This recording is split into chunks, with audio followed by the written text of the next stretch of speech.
Hello and welcome again to another series of YourRaw. In this series we're going to deal with shadows. So we've had an image sent in by Ginger Captures, Darren, good friend of mine. I was with him last weekend and we was up in the mountains. And then you got that mood in the background, that bowl that leads you up to the other side of Snowdonia there. And he suggested that he'd send an image to me. So he sent me this image with the intention of bringing out the shadows. So it's an underexposed image and we're going to see what detail we can actually bring out without overdoing it, let's say. So let's get stuck into it now. We'll get it opened up and we'll have a look at it. So we've opened it up in Lightroom. We're going to have a look at it now. And we're going to start with some real simple adjustments.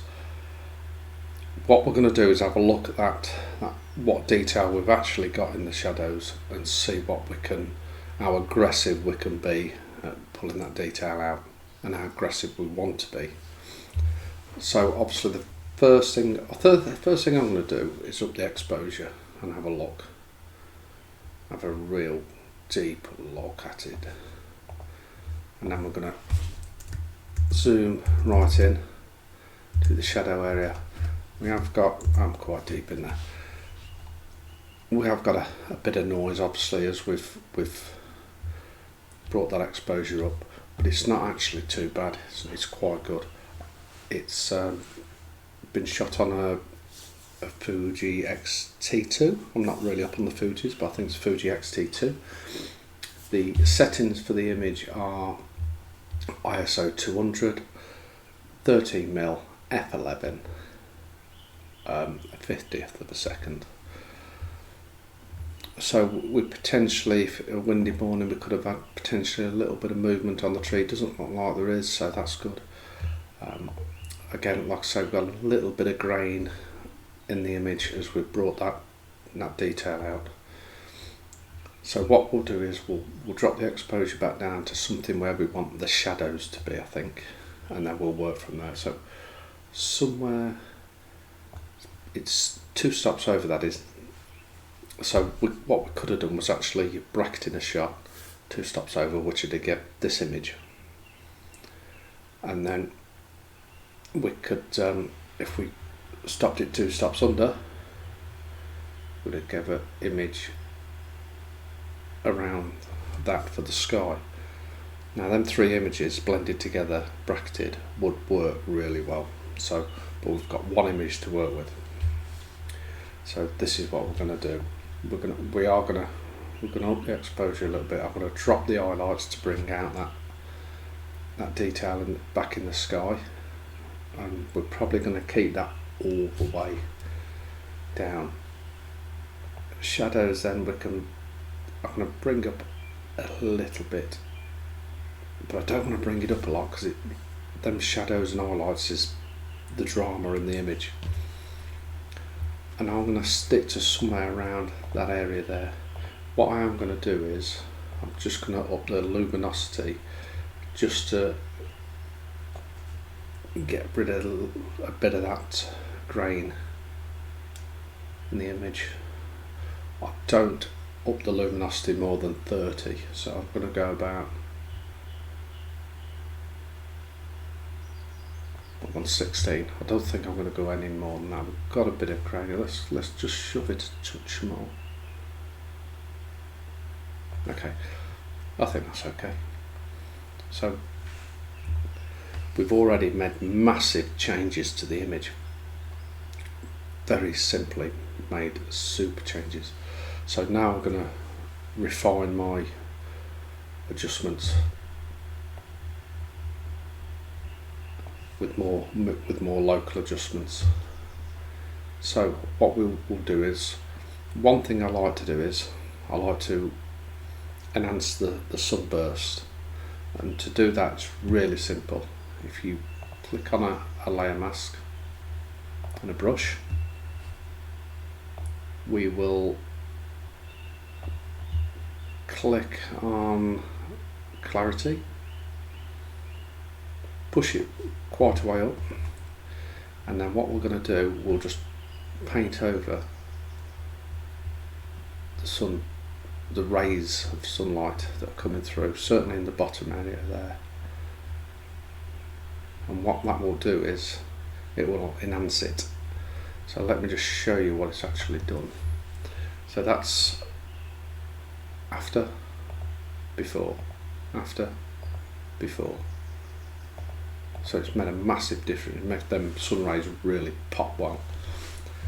So next thing we will do is I'm going to sharpen the tree a little bit as well. So we'll grab another brush and we'll just up the texture.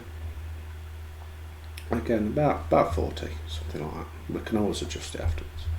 I'm just going to paint over this silhouette of this beautiful bush that's been battered by the wind. So we've just made that a little bit sharper. We could really push that, to be honest, but I want to keep it around the 40 mark. The other thing I'm going to do to try and just soften the image slightly is just drop the DAs just a touch, and that'll help with that noise as well. If we up the DAs, it will create noise. Okay, we've got quite a big area on this top left hand third of nothing. So for me, I think we need to crop it out. And I think the best way to do that would be with a square crop. I think it will work better with a square crop, but let's have a look. So we'll select the crop tool, 1:1. We'll put it somewhere where we feel it works best. And what I'm actually looking for in the crop is, I don't want to crop this rock out in the bottom right hand third, because I think that's the start of the image, if you like. That's where your eye starts and it follows through, and that's what we're going to enhance in a minute. We've got the sun on the bottom left hand crosshair, and then we've got the tree up on the right. So that really works for me, so I'm going to select that. So that's now our cropped image, and I think that works better. I like the actual diagonal of the side of this real steep hill or going up to the rock. I like this rock in the bottom corner. It's just got enough room to breathe, just. And then now I'm going to just enhance this bits of light here travelling up into the image. So we'll do that now. So we'll select another brush. So we'll select another brush. We will up the exposure slightly, and we'll just give it a little bit of warmth, because this light here is warm. And what we're going to do, we're just going to pick the highlights, and we're just going to give it a bit more contrast in this area, really, but more of a local adjustment contrast. So I'm just going to bring that bit of rock out there, like so, just where the highlights are catching, where the sunbeams are coming through. As that beam comes through, it catches that light there, and this is where I want it. We'll just up it a little bit. Yeah, that's okay, it's not too bad. There, we'll just paint some more areas in, a bit more refined there as we go further away. Definitely want to bring that rock out. I'm just going to bring, it's just catching that rock there, so we'll bring that detail out there.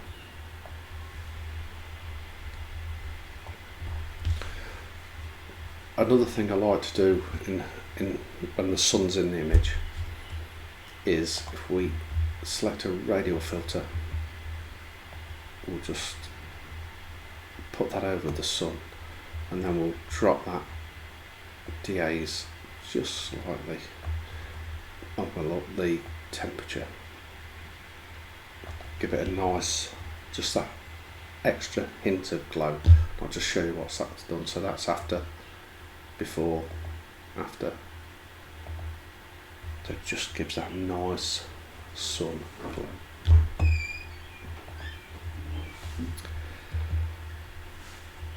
Okay, I'm just going to up the contrast slightly as well. So what I'm going to do next, I'll tell you what, I'm ready for a cup of tea.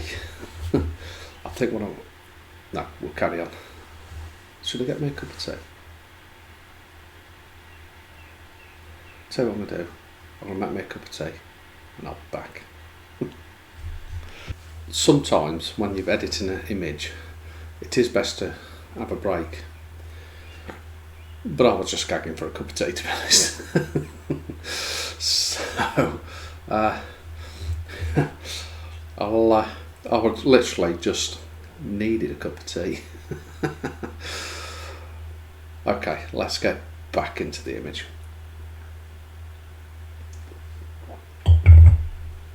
No, it's actually, just going back to that, it's actually good practice to just give yourself 5-10 minutes. Just to, or if even a day or so, just to reflect on the image and see. You'll see it in different light, different eyes. Okay, so one thing I'm going to try and correct. I don't like this red on this rock here, so I'm going to try and correct it a little bit. It's obviously as the sun's coming through, but it's sort of distracting my eyes. So what I'm going to do is I'm going to try and correct it. So we're going to select a brush, and as simple as all I'm going to do is just drop the saturation a bit, and I'm going to paint over that area there. I don't want it too desaturated where I lose all the colour. I just want enough where I lose that little bit of harsh red. There we go. That looks better already to me, so just have a look. That's so much better. It was distracting me, to be honest. Talking of distractions, we've got a couple of white, something there. Might be a bit of snow actually, but it's distracting me, so I'm just going to get rid of it in Lightroom. So we just select the erase tool, and I'm going to click that bit there and get rid of that. That should do a good enough job. There we go. Distractions done. The next thing I'm going to do is try and balance the image out a little bit, because we've got this area here and then quite a light area above. So I'm just going to try and darken that sky down a little bit. I'm going to do it in try a different technique, and what I'm going to do, I'm going to come down to the curves layer. I'm going to select the little adjustment curve, which is that little button in the top left hand corner, select where I need to adjust, and then if I drag the mouse, it will adjust that area of the image, that luminosity of the image there, and that's already looking better for me. If I wanted to do it in the darker area, I'll just click on this area here and I could up that area, and it's just adjusting it and giving it a nice S-curve, as you can see. That's one thing, and then I'm going to put a vignette in, but I think I'm actually going to paint it in. Again, I would prefer to paint a vignette in because so it looks more natural. So I'll select the brush, well, up the exposure slightly, and I'm just going to come out the image a little bit so I can get a bigger brush and just paint around that edge. Just paint in there slightly. We'll just darken this bottom corner here.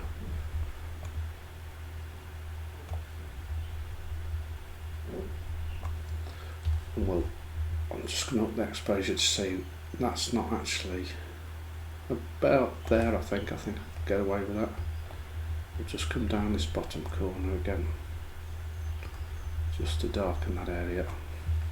That's looking quite nice. To zoom right out, It's just control on a PC and then the plus and minus. So if we plus, we'd back in.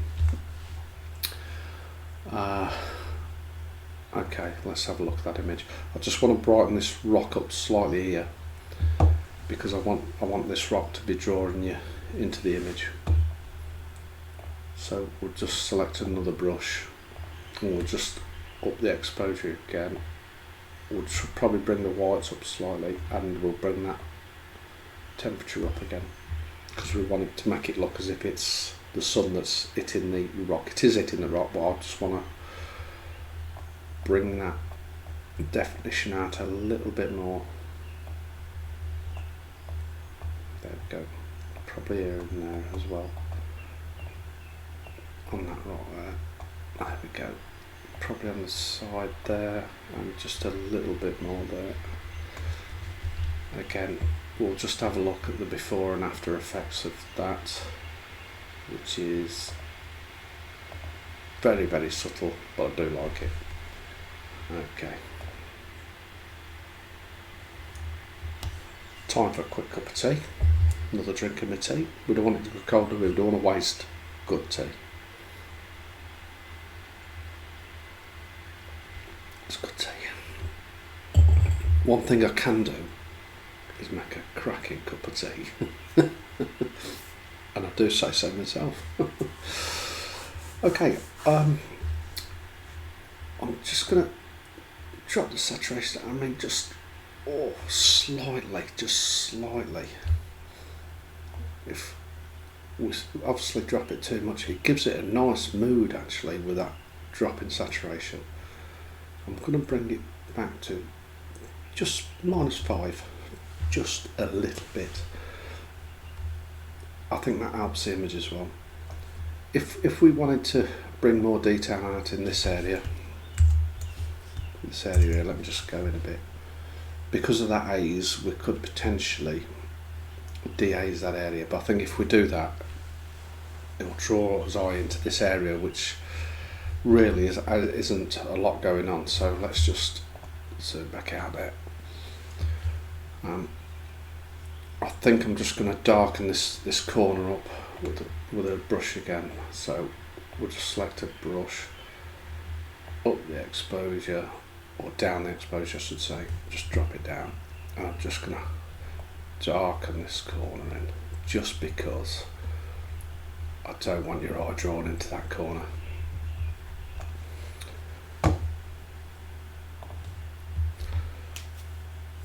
If we had any sort of, let's say, sharpening to this area, we could potentially, well, we will add grain to it, but I'm just going to add it the slightest little bit and see how I get on. So, and I'm going to add that with texture, not with sharpness but with texture, and I'm just going to add it to these highlighted areas again, just to bring that detail out in these highlighted areas here. So I love this rock formation. Okay, I might just add a little bit of texture to this rock here. We'll just select that mask again and we'll just paint over there.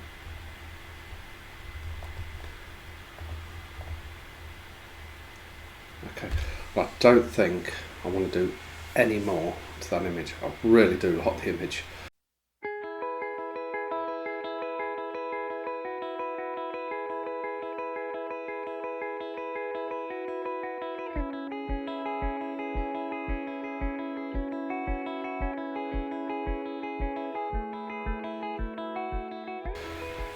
It's a fantastic place, Darren. You really need to take me there, and I say that on every image I see of his. Darren, you got to show me this place. Darren, you got to show me this place. If you want to get out in the Yorkshire area and you need someone to show you these places, he's the guy. We do have meetups. We do joiners meetups as well. So we've got Thumbs Up Photography and we've got Ginger Captures. and we're meeting up at different locations all over the country. We've just had a meet up in North Wales. That was a thumbs up meet up. We've had them at we've had them at the Lake District, Owen Fen, places like that. Good, loving it. So yeah, come and join us. It's great fun.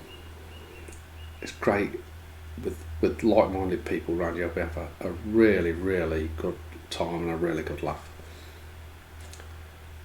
Okay, that's it. I've enjoyed this version of YourRaw. Again, we'll just have a look at the befores and afters. So it just shows you what you can actually bring out in the shadows if you haven't bracketed the shot, but it just shows you what you can actually do to an image if you shoot in RAW. Okay, I've enjoyed it. Thanks for watching, and I will catch you on the next series of YourRaw.